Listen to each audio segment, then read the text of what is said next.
Hello, Spring friends. My name is Dan Vega, and I'm a developer advocate on the Spring team. Today, we're going to look at what's new in Spring Boot 2.6. With each release, we publish a set of release notes that highlights what's changed and what's new.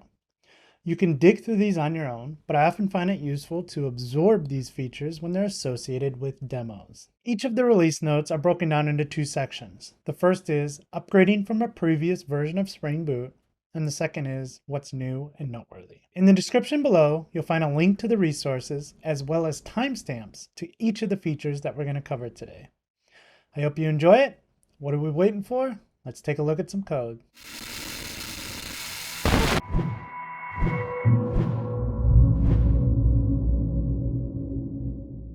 The first item under upgrading from Spring Boot 2.5 is deprecations from Spring Boot 2.4. I thought this would be a really good chance to talk about how deprecations work in Spring Boot. And so anything that was deprecated in Spring Boot 2.4 for removal has been removed 2 versions later in 2.6. So once they're marked as deprecated for removal, we'll wait 2 versions, and then that is removed from that version of Spring Boot. So how can you check to see what was removed? Well, one way you can do that is you can head over to the Spring Boot docs API. So in this case, I'm at docs.spring.io/springboot/docs, and then the version that you want to check. So I'm falling under anything that's 2.4. So this is 2.4.x, and then the API. And what I want to do is just head over to the deprecated section, and here you'll get a list of packages, interfaces, classes, etc. that have been deprecated. So if we jump down to classes, here are a bunch of classes that are no longer around in 2.6. So if you're using any of these, you're going to run into some problems. So this is usually the first place that you want to look. Deprecations from 2 versions back. You want to make sure that there's no classes, methods, or properties that you are currently using. Again, before you go ahead and upgrade, this is a good place to start. Anything that might have been deprecated. The next item we're going to talk about under upgrading from Spring Boot 2.5 is circular references prohibited by default. So to do this, I'm actually going to create a new application, and this will be the only time that we create a new application. I don't want to do this for every single demo, but I do want to show you one. So we'll create a new application using the latest 2.5.x version. We'll show you what was happening in the previous version, and then as we upgrade to 2.6, we'll kind of show you what has changed. So here I'm creating a new Maven project with Java, and I'm going to select 2.5.10. Come over here and give it a group of dev.danvega, and we'll say, let's call this blogger, and we're going to use Java 17. And then as dependencies go, we're just going to select Spring Web and the Actuator. And from there, we'll go ahead and download it, or generate it, download it, and open it up in our favorite IDE, IntelliJ IDEA. All right, so here we are in IntelliJ. I'm going to go ahead and expand this out and close that and that for now. So what I want to take a look at here is the main application class, and I'm just going to go ahead and run this. I like to run this, make sure nothing got messed up while generating the project. And of course there is. So this is a good time to make sure that everything's working. So what happened is that there is something else running on port 8080. So we can get rid of that really quick.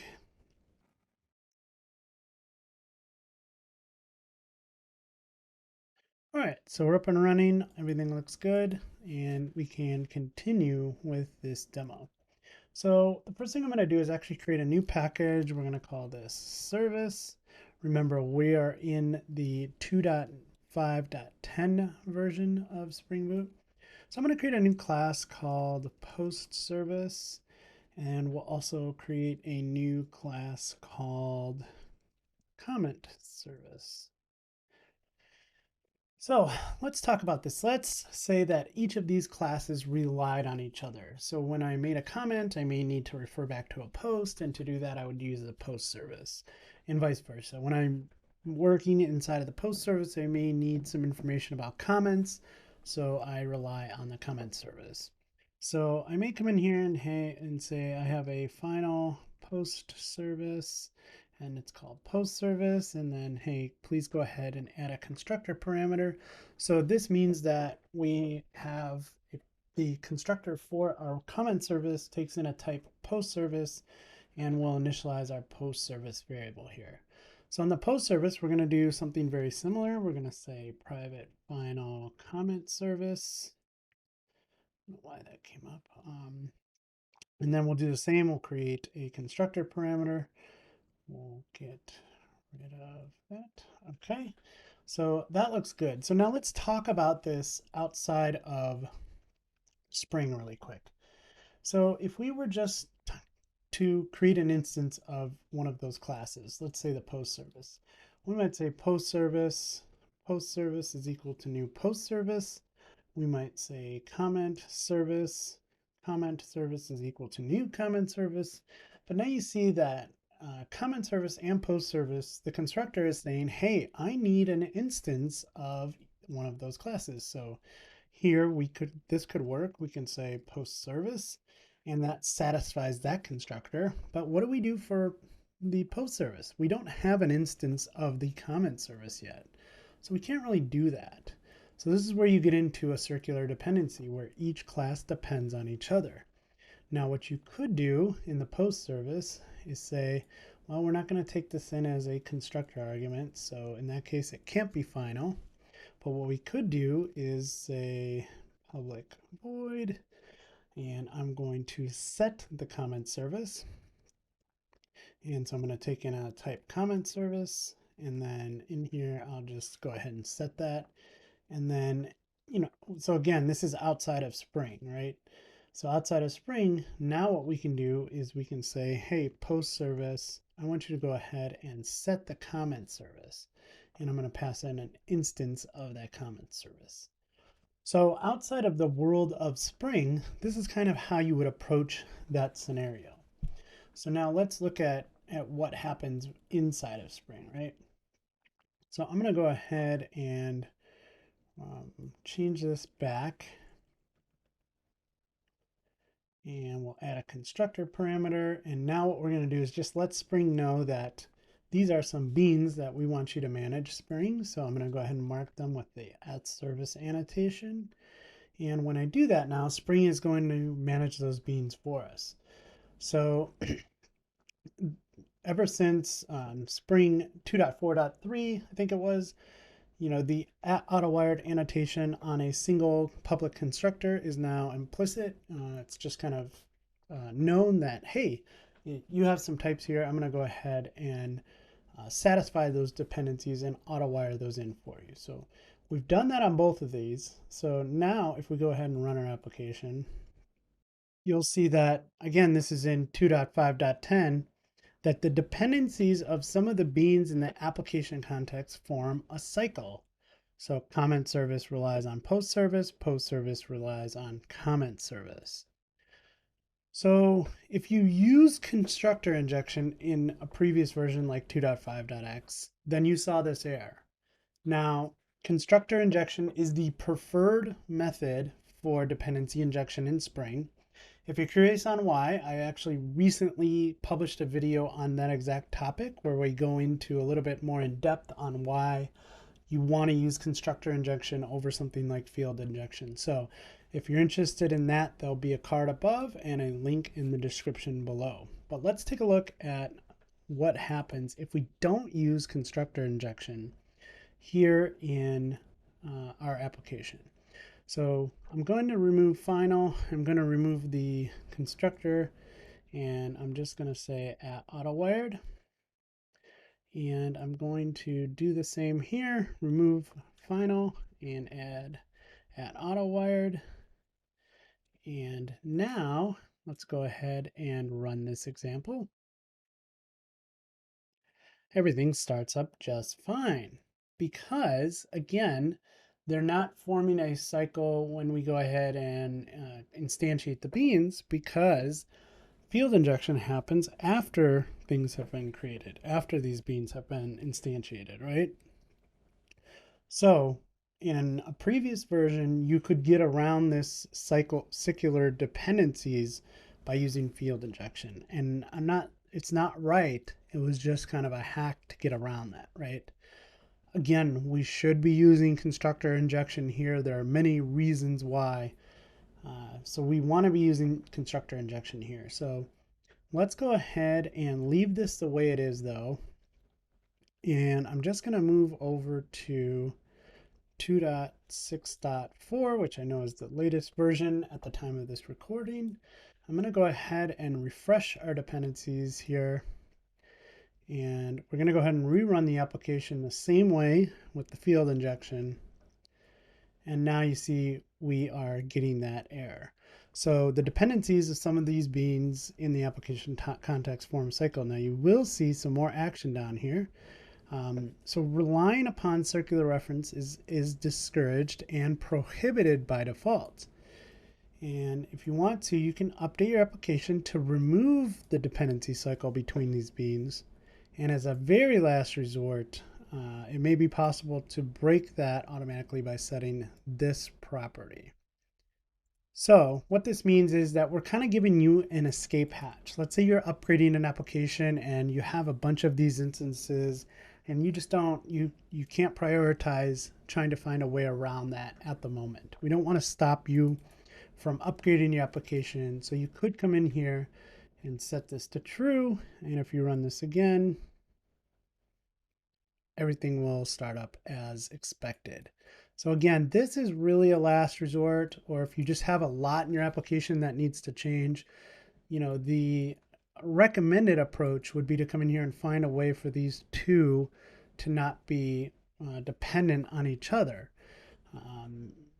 In certain cases, there may be a way to build the application to do that. So that would be the first thing. Take a look at if you can kind of refactor that and find a way to not be dependent on each other. But if you can't, you can always come back to kind of this escape hatch and allow circular references until you get the opportunity to go ahead and correct those.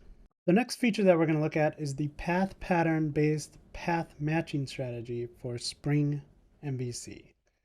So I'm back in the application and I've reverted back to 2.5.10. We're going to do this so we can look at kind of what it used to do or used to be, and then we'll upgrade again to 2.6.4 and see how this has changed. So to do this, I'm going to create a new Java class, and actually I need a new package. We'll call this controller, and inside of our controller, we're going to create a new controller called post controller. And inside of post controller, we're going to create a simple get mapping. This will go to /posts /name and /name. And you just have to bear with me for a second. I know that seems a little funky, and it is, but we'll talk about why. So maybe we wanted to find all our posts by author. And in here, we'll pull that out using the path variable annotation. We'll assign it to string name. And in here, I'll just go ahead and print out the name, which is name. All right, so here we have two parameters in the path. One is name and one is name. And this is actually allowed previously. So what is changing is the default strategy for matching request paths against a Spring MVC handler mapping has changed from something called the ant path matcher to the path pattern parser. So if you were to go in here and look for something called the ant path matcher, you would find this, and this is the class that was previously used to match for patterns. And this would go, mostly we use this here in the Spring MVC world to match against a path. You also use this if you're using Spring Security. You may use an MVC matcher to match against a particular path there. So if you're using Spring MVC, double check those routes as well, because it gets a little finicky. What's happening here is in 2.5.10, the default ant path matcher is a little bit lenient. So it doesn't care that there's two parameters here with the same name. It's actually just going to take the last one. So if we were to go ahead and test this path out, first off, I'm going to rerun this. And then I'm going to go ahead and test this endpoint out by going to the HTTP client here in IntelliJ. And in here, I'm saying this is localhost 8080/posts. And if I were to put my last name and then my first name, and let's go ahead and test this. Oops, we may need to mark this as a Rust controller. That would help. Let's rerun this real quick. And go back to our test here and say that. And you see we got a 200 now. So if we go back over here, we see the name is Dan. So it's taking the last one and it's okay with that. So what we're going to do is we're actually going to switch over to 2.6.4 now.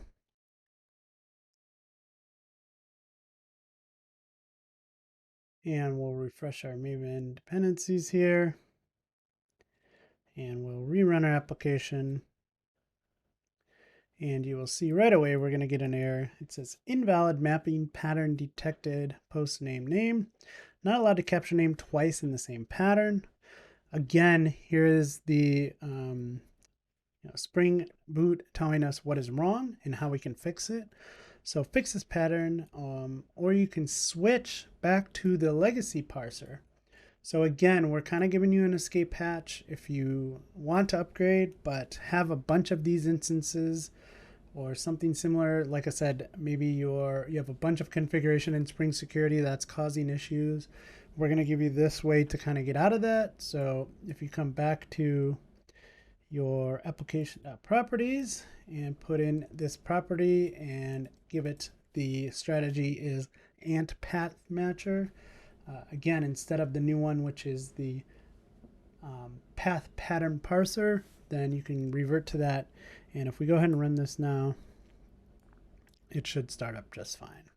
The next feature we're going to look at is the Actuator environment info contributor is now disabled by default. So before we look at what's changed in 2.6.x, let's go back to our 2.5.10 version and take a look at a simple example using the info actuator endpoint.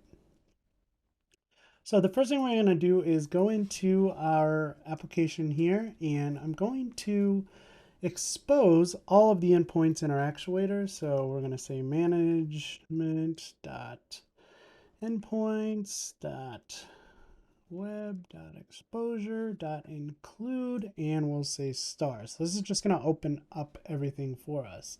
So if we do that, and we go ahead and reload our changes here, and we go ahead and run our application, should be able to go over to the browser, and nothing's going to work at 8080, but if we go over to the actuator, we should see some endpoints. And we do have this endpoint called info, and right now there is nothing on info. But what we can do is we can come into our application here and go back to our application.properties, and we can go ahead and include a bunch of properties. So what I'm going to do is just copy and paste this in. And this is anything off of the info property here will now be included in that actuator endpoint. So what I'm doing here is first I need to set up this Spring, and let me get rid of this. Put these down here. And so what I'm doing is just naming this application blogger, and I'm adding some info to the endpoint. So I'm saying info.app, and then the name of that app is the same as whatever this is. Then the API version, the API docs, this is where you can find this at. Hey, this is the department. So this is really handy in maybe a company where you have a bunch of, tons of microservices across different departments. And maybe I wanted to add some info to this. So if somebody hit this, they're like, oh, who's in charge of this particular microservice? Oh, I see here. Here's some information for me. Again, this can be any information you want to attach to this endpoint. So with that, let's go ahead and run this. And we'll go back to the browser and refresh. And now you see all of that information is here on our info endpoint. So that's great. If we go ahead and stop this and we upgrade our application to 2.6.4 and we run the application again, you'll see that there's no information there.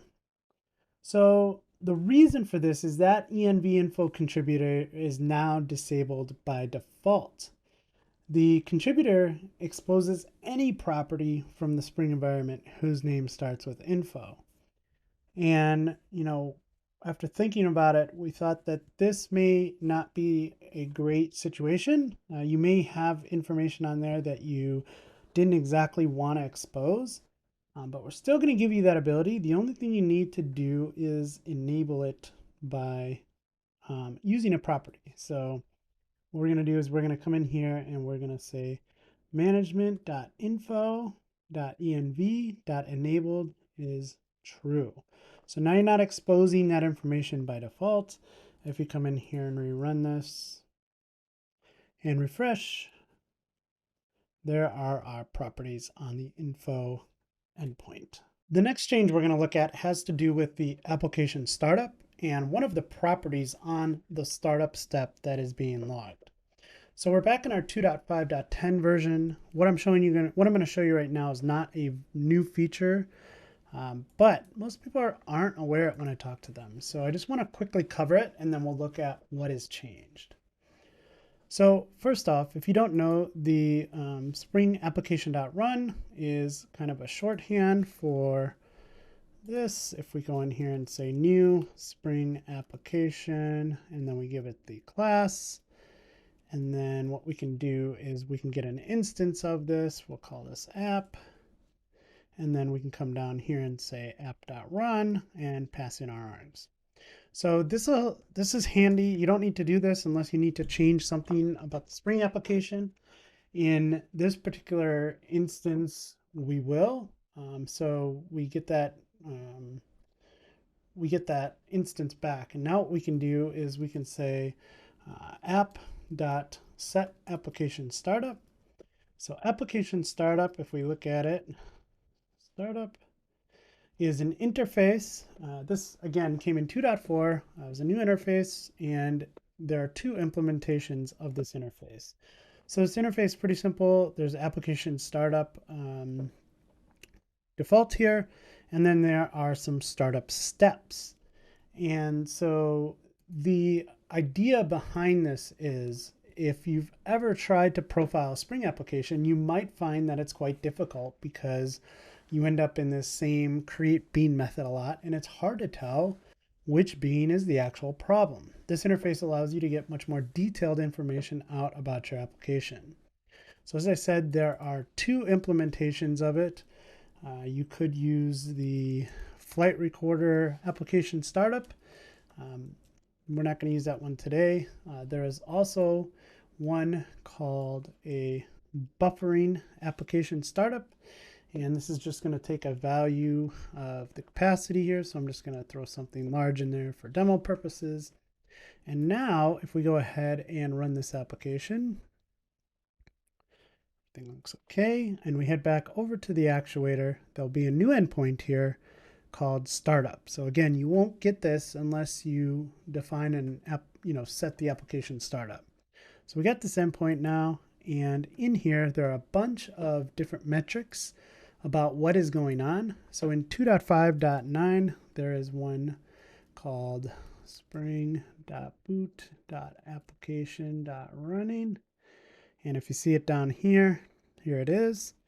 So all that is changing here is if we were to go ahead and bump this up to 2.6.4 and restart this application, this endpoint would be called spring.boot.application.ready.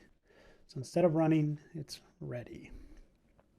So that's a pretty cool feature. Again, if you're not aware of application startup, pretty cool stuff there. So go ahead and check that out. The next feature we're going to look at is records and app configuration properties. So if you're using at configuration properties with Java 16 or further records, there's a change here that is going to help us clean some things up. So back in our application, we're on 2.5.10. I'm going to go ahead and create a new package. We'll call this model. And inside here, I'm going to create a Java class called author properties.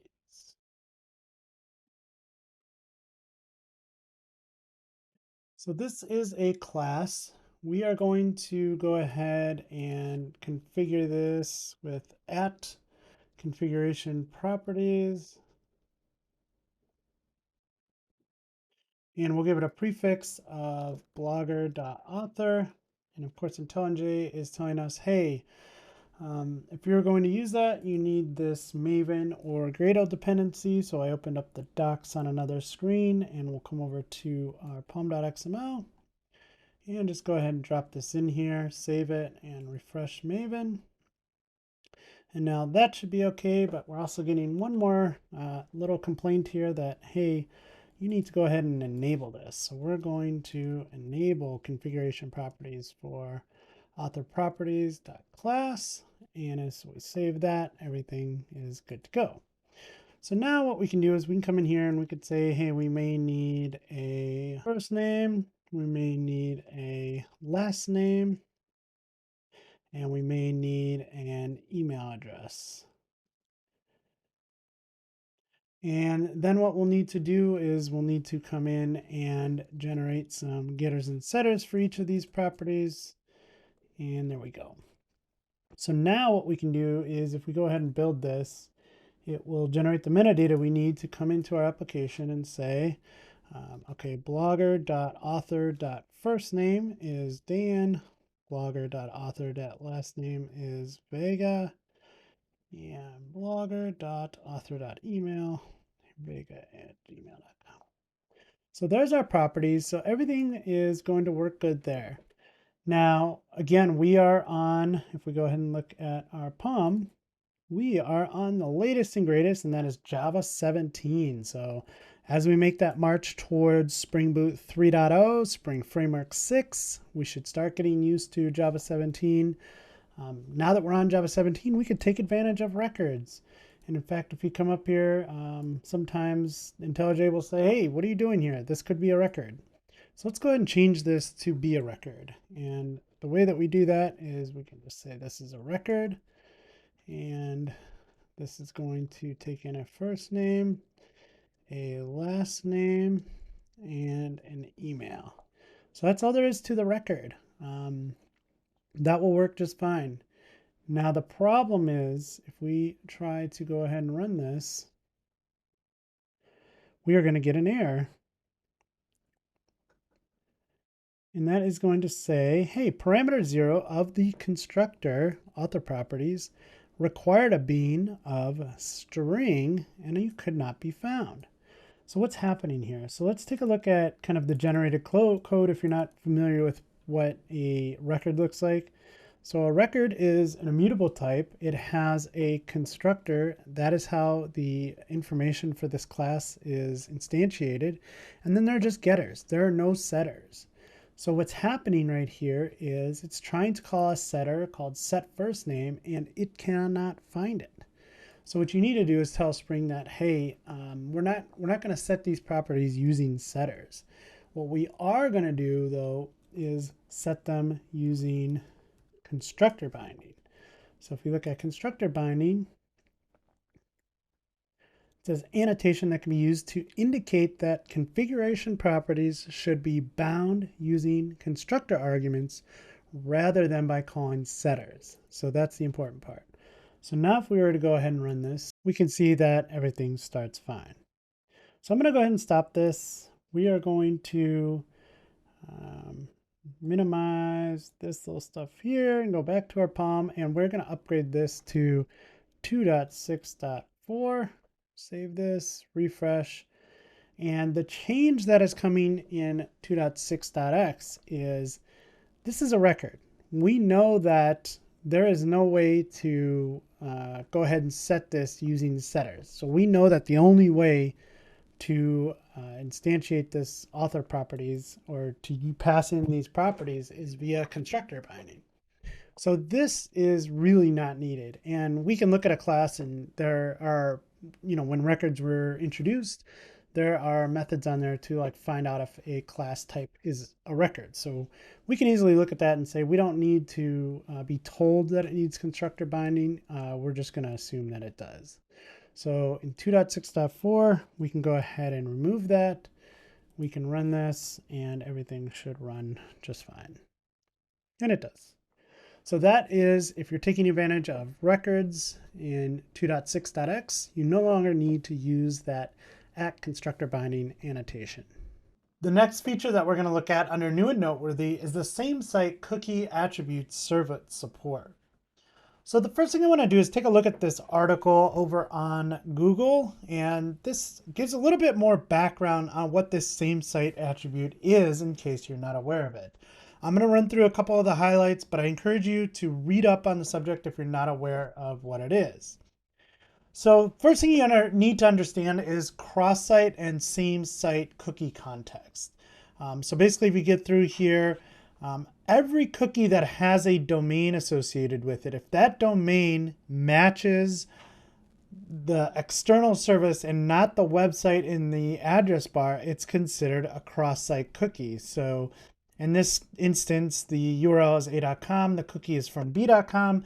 We're considering that a cross-site cookie. So a cross-site cookie would be things like Google Analytics or loading a YouTube video within an iframe on a website. Those are cross-site cookies. They're not necessarily bad, but those are cross-site. They're not first-party cookies. So in contrast, a cookie accessed with the same site or first-party cookie context occurs when the cookie's domain matches the website domain in the user's address bar. So if it's a.com and the cookie's from a.com, that is a same site cookie. So what's happening with this change in browsers, and again, this attribute has been around for a while, but today, if a cookie is only intended to be accessed in a first-party context, meaning what we just saw before, there's two options that you can apply to this. The same site equals lax or same site equals strict to prevent external access. Again, all of this is to help with cross-site forgery requests, but few developers were taking advantage of the recommended practice, leaving a large number of same-site cookies exposed to these threats. So by default forever, this would just kind of default to none, and everything's like wide open that way. With the changes in the browsers, what has happened is that they are moving to same-site lax. And as we'll see in the example today, even though it doesn't explicitly say lax unless it's set, the browser treats that as a same-site lax cookie. So in an instance where you need it to be none, you need to explicitly say that. In an instance where you want it to be strict, you need to say that. So a lot of the browsers are up to date on this. You can see in here that Chrome has done this since 80. Mozilla's got it. Microsoft has it. So it's something you need to be aware of. And the easiest way to get aware of it is by taking a look at an example, and let's go ahead and do that now. So here I am in my project. I'm going to create a new Java class. We're going to create a settings controller, and this is going to be a controller, and inside of this controller, we're going to create a couple of variables. Let's say private static final string posts per page. This is going to be the attribute name. So post per page, and then private static integer. We'll say post per page default equals 5. So we're just emulating like a user's setting controller, and we have those two variables there. So we're going to set up a get mapping. We're going to have the response body returned, and we're going to say public integer, come on Dan, set, and we're going to take in an HTTP session. We'll call this session. And we're also going to take in the HTTP servlet request, and we'll call that, no, Sorry, I did want the response and response. Okay, so now we should be okay. So what we want to do here is we want to get a value. Again, we're just kind of creating a scenario so we can see this in action. So we're going to get an integer value, and we'll call this value. And this is going to come out of the get attribute. So we're going to use that post per page. So it's going to look up here and say, okay, let's use posts per page. So we're going to try and get this out of the session. The first time we go around, it's going to be null. So we need to check for that. So we're going to say if it's null, I want you to go ahead and set up a default value. So we're going to say value is equal to post per page default. And then we also want to set this on the session, right? So we want to say, hey, that post per page, we want to go ahead and set that attribute, so post per page, equal to whatever this value is. So the second time it comes around, it won't be null, and we'll be able to get that value out of there. So I also want to, so once we do this, there'll be a one cookie set by the servlet, right? They'll have a JSession ID attached to it, but I also want to set our own arbitrary cookie. So I'm just going to say response dot set cookie. No, actually I want to add a cookie. Let's add a cookie because we don't have one yet. And we're going to call it new cookie. And I'm just going to call this my cookie.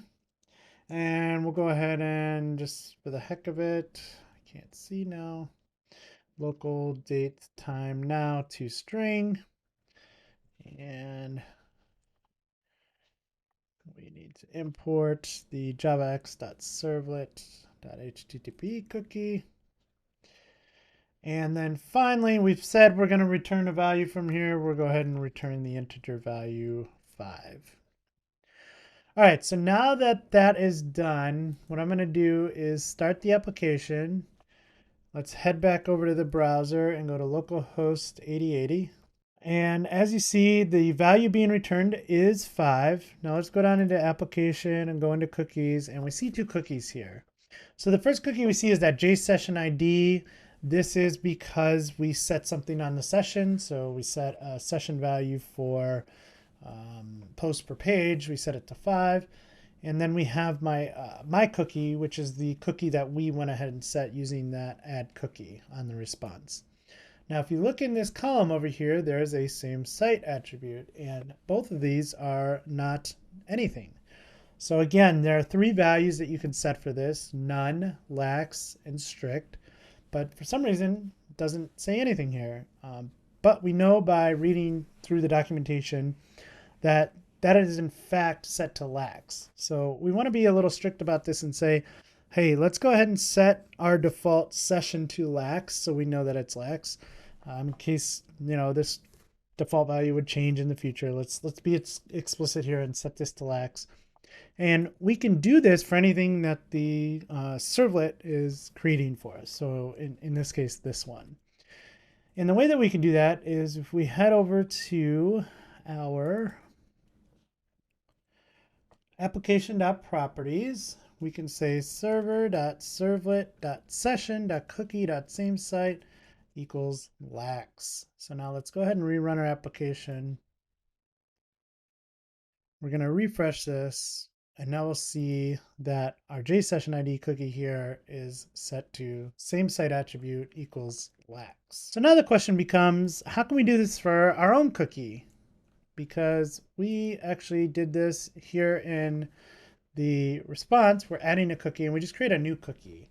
And so the first thing you would think of is, hey, we should be able to just go ahead and add a value, some type of value to this cookie class and set a SameSite attribute.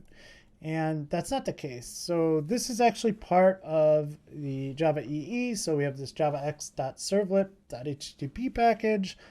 And this is, you know, just for a little history, this is the one that was donated to the Eclipse Foundation.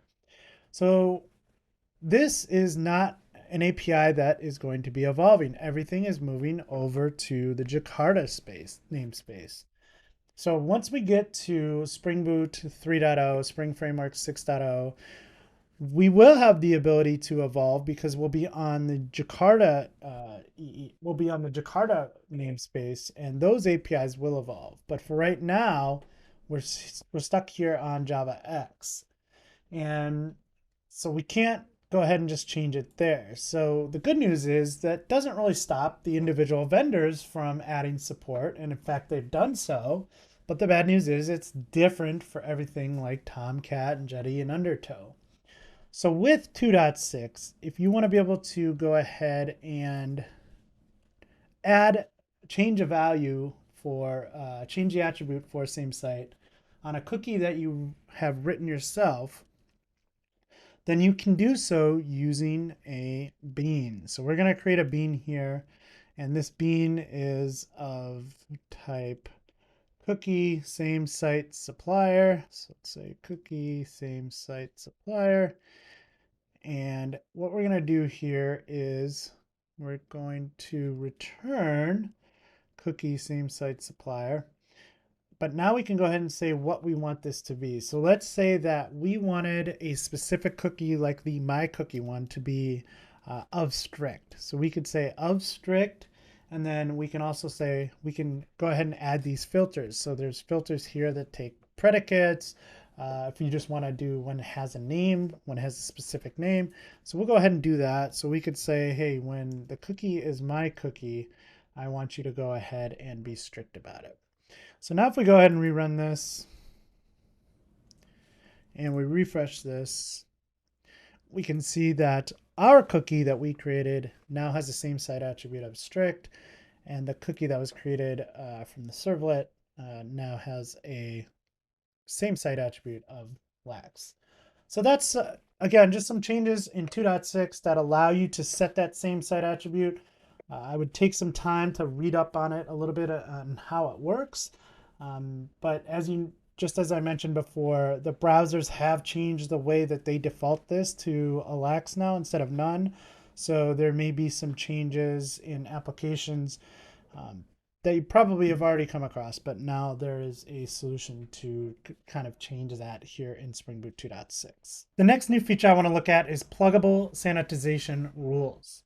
So by default, Spring Boot sanitizes some sensitive values that are present in both the env and config props endpoints of the actuator. So if we scroll down, we'll see config props and we'll see env. So if we have things in there that match what we are calling sensitive data, then we will kind of sanitize it and replace that data with some asterisks. So let's take a look at how this works today, and then we'll take a look at a change in 2.6. So what I want to do is in IntelliJ, I'm going to come up here and I'm going to go to run, and I'm going to go to edit configurations. Here in my environment as my program arguments, I'm going to go ahead and add a few command line arguments. So I'm going to say --api.secret is equal to password. And then I'm also going to say api.version is equal to 1.0. So the idea here being that we would not want to expose this password in an environment endpoint, but this is not data that we care that needs to be sanitized. So let's go ahead and display that. So let's hit apply. Okay, let's go ahead and rerun this and head back over to here and then go to our environment. So in here, we have our different property sources. Here's one of them, which is a command line argument. So we can see that API version is displaying as 1.0, but that API.secret has been replaced. That password has now been sanitized. We're just displaying these asterisks. And so how does this work? So if we go ahead and look in Sanitizer, you'll see in Sanitizer, there are some keys that it's looking for. So did I miss them? I bet I must missed them because it's very large. Yep, so here is our hash set. So anything that has a key of password, secret, key, token, credentials, anything in this list, it will go ahead and sanitize. So what happens if you have something that is not in that list? and you want to sanitize it. So this is where the new feature in 2.6 comes in and allows us to write our own sanitizer function. So what we're going to do is write a new bean. We are going to return a sanitizing function. We'll call it sanitizing function. And sanitizing function is actually a functional interface with a single method called apply that takes in some sanitizable data. Sanitizable data has things like the value that we're going to sanitize with, the property source. So as we saw before, that property source that we are working with was the command line args, and then the key and the value that you're going to get. So because this is Lambda, we can go ahead and say return data, and we're going to get that data. And what we can do with it now is we can say, go ahead and give me that property source. And if that property source's name, get name, is equals to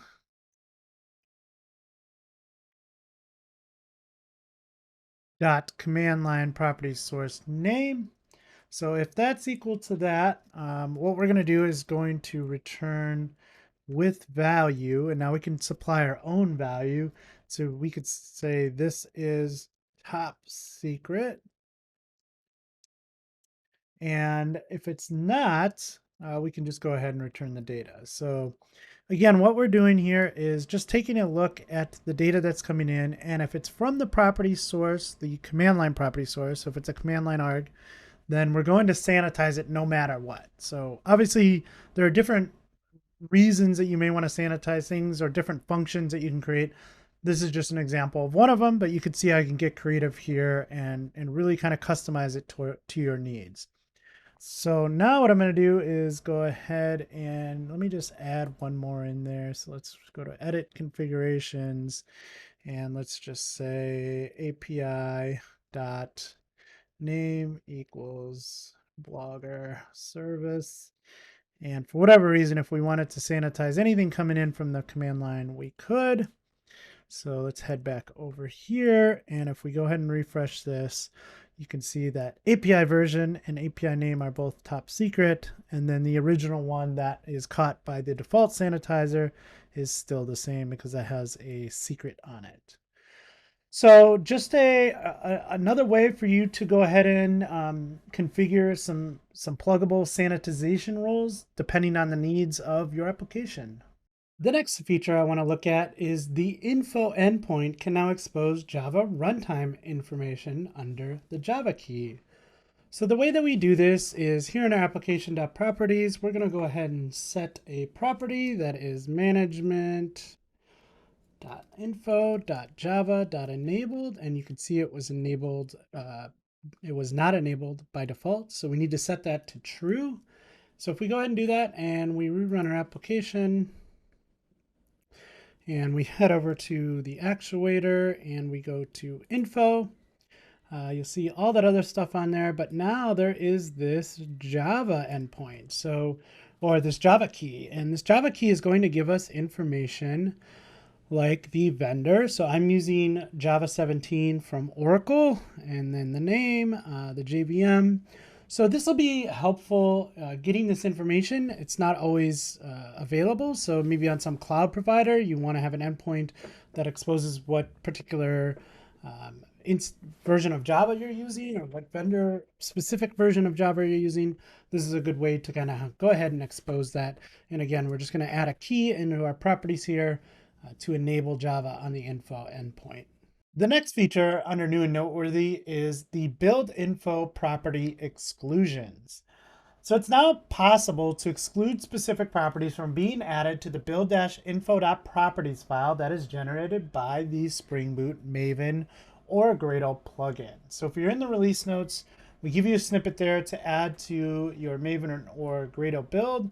I am in Maven, so I'm going to open the pom.xml, head down to the build plugin. So this is the Spring Boot Maven plugin.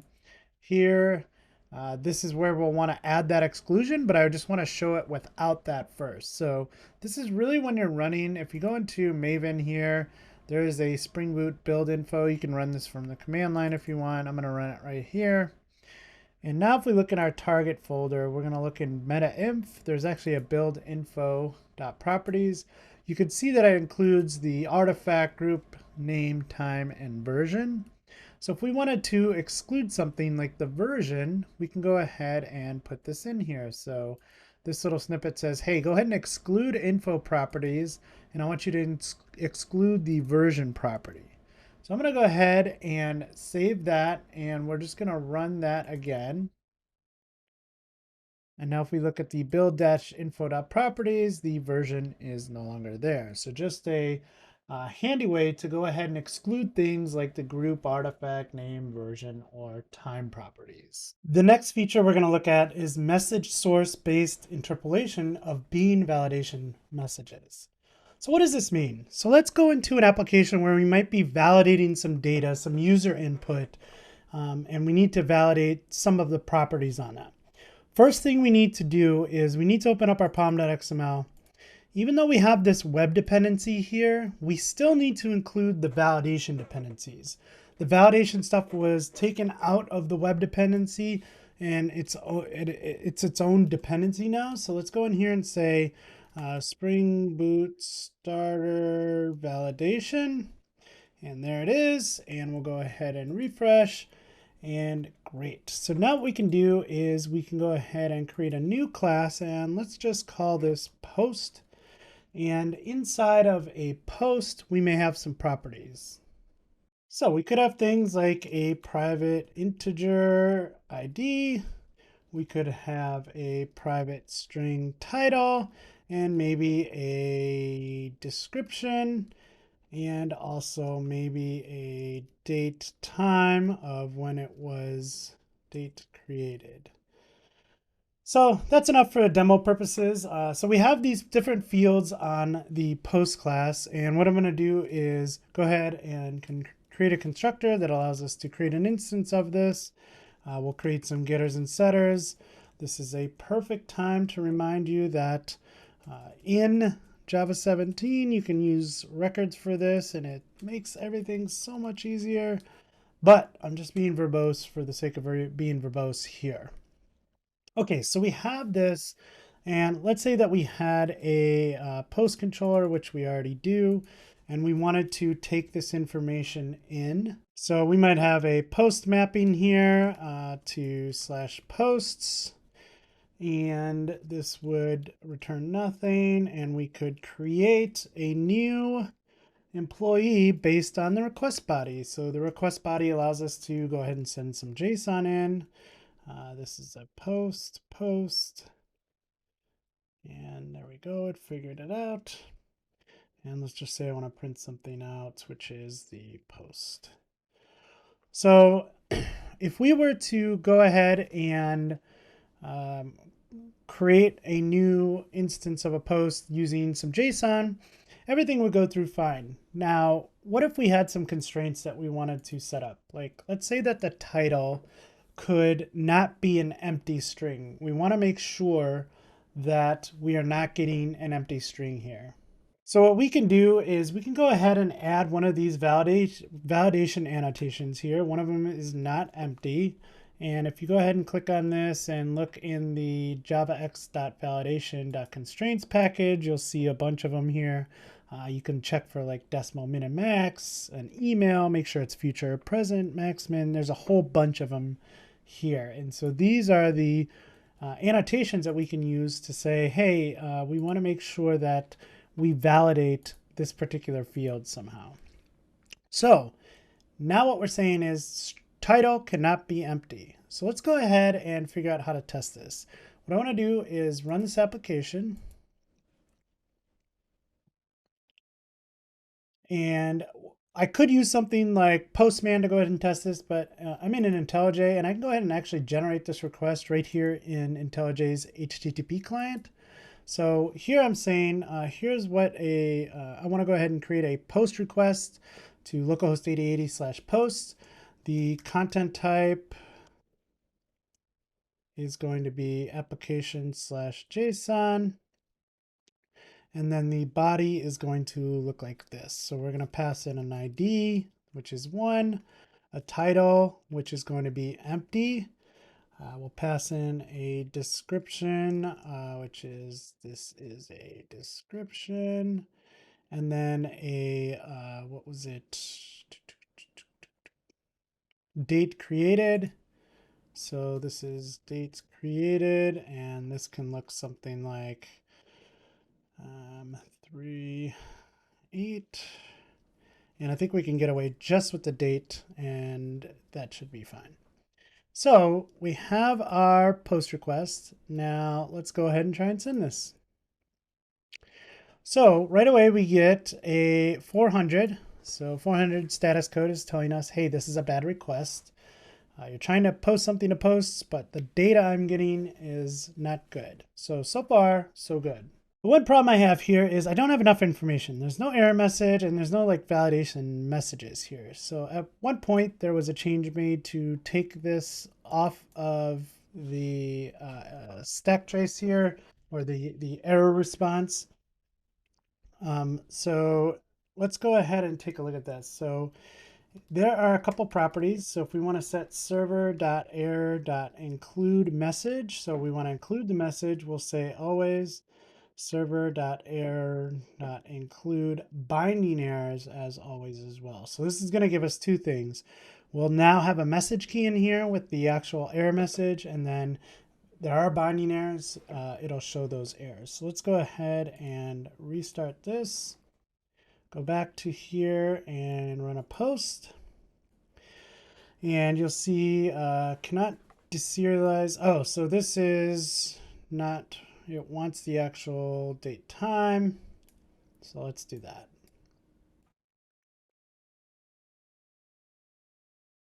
All right, so now we have a 200, and the reason for that is here in our create method, we have not said, hey, we want to validate this request. Let's go ahead and validate this request. The way that we validate this request is with an annotation at valid. As the JSON request comes in and we create a post object out of that, now Spring Boot is going to say, oh, okay, now that we've created a post, I need to validate that. So that at valid annotation is directing Spring to validate that post object. And then as it validates it, it'll take a look at all the validation annotations on that object and see if anything passes or fails. And let's hit this again. Okay, now we have much more information coming through. So the validation failed for object post, error count 1. Here's some information about it. The default message is just title. So it's just saying title. Default message must not be empty. So one thing we can come in here and do is add a little bit more information to this. Maybe we wanted to supply our own default message. So we want to say the post title must not be empty. So now if we go ahead and run this and hit that endpoint, the post title must not be empty. So this is a great start, but there's a problem with this, right? We are hard coding this message on this annotation here, this not empty annotation. So what we would rather do is, especially in a case where we want to use internationalization, where we may have a translation for this validation message in another language, there's no way to do that right now. So bring in Spring Boot 2.6, and we now have a way to do this. So what we're going to do is we're going to use a parameter here. So we're going to say post.title.not empty, and this is the parameter, and then let's close that. So now what we can do is we can create a messages.properties, and we can say post.title.not empty. Why in the world would you leave this empty? And now if we go ahead and restart this,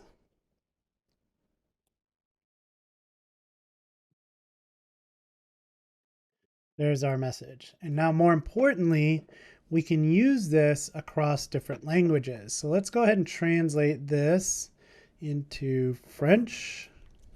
All right, so I've just done a little translate here, translation. So let's grab this. And what I'm going to do is create a new file, messages underscore français dot properties. And then we're still going to have that key, right? So that key is post dot title dot not empty. And there is our message. And we just need to go into application.properties and change the locale for right now to français. And if we go ahead and run this again, and we hit that endpoint, we now see that's been translated into French. So just a little history around validation and how you validate data classes.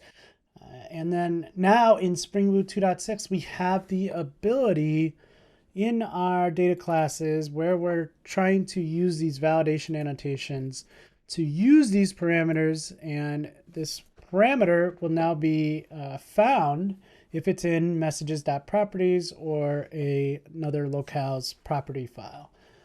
If this is not found, so if you misspell something here and just say post.title.empty, it's going to look for that key in the messages.properties. When it doesn't find it, it's actually just going to display the literal string post.title.empty. So it has to match up. If it does, you're going to go ahead and get that validation message. So I think a really great addition to Spring Boot 2.6 is the ability to have message source-based interpolation of bean validation messages. The next feature I want to look at is using WebTestClient for testing Spring MVC. So what we're going to do here is actually in our post controller, let's just create a new method. We'll go ahead and say that this is a get mapping to /posts. And in here, we're going to create a method that returns a list of posts. Do I not have a post set up? I do not. Let's just call these strings. Find all posts and return list.of post 1, post 2, and post 3. So there's our method. And what I want to do now is go ahead and create a test for this. So I'm going to come in here and I'm going to say, let's generate a test, and we're going to test find all posts. And I'm going to say, okay. So the change now is so in the past, we might have had a mix of tests where we're testing Spring MVC and WebFlux endpoints. And in certain scenarios, we might be using something like the REST template, and other scenarios, we might be using the WebTestClient.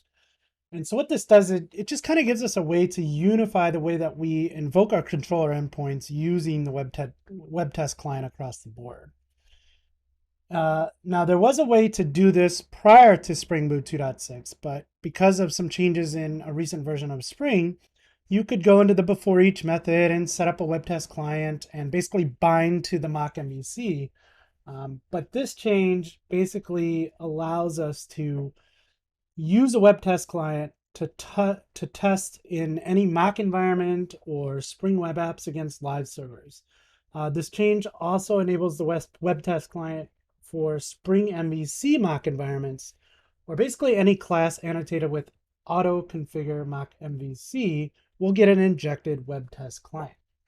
So what that means is if we come in here and we create a web MVC test, and we say this is a post controller test specifically, what we're going to do now is I'm actually going to go ahead and make sure Spring WebFlux is on the class path, and it's not. So let's go ahead and say that we need a dependency on Spring Boot Starter WebFlux. Go. And now if we reload this, now in our post controller test, one thing we can do is we can get an auto-wired instance. So we'll say auto-wired private web test client. We'll call this web test client. And so now that has been injected for us. We don't have to go through kind of the glue and going kind of a hacky way to get this in here. So now, right in our method here, we could say web test client dot get dot URI, and we'll say to, whoops, what happened there? Say to slash posts, and then we'll say, go ahead and exchange, and we want to expect the status is going to be is okay. And we also want to expect the body to have JSON path. We're basically going to check the size is going to be 3. So that's all there is to that. Now we should go ahead and be able to run this test. And because there were 3 in our post controller, we can see that this test passed and everything is okay. Again, being able to inject this web test client into your test class now just kind of unifies this across all of your test classes. Just a great little change to testing our controller classes. So there you have it. What's new in Spring Boot 2.6. We really hope you enjoyed this video. Now we know that we couldn't cover everything that's in the release notes. So if there's something we didn't cover and you'd like to see us cover it, or you want a bit of a deeper dive into one of the features we did cover, please go ahead and leave us a comment below and we'll see if we can get to that. I also want to let you know that we've started a Twitter community for Spring Boot developers. I'll leave a link in the description below. We'd really like to see you join the conversation there. Until next time, friends, happy coding.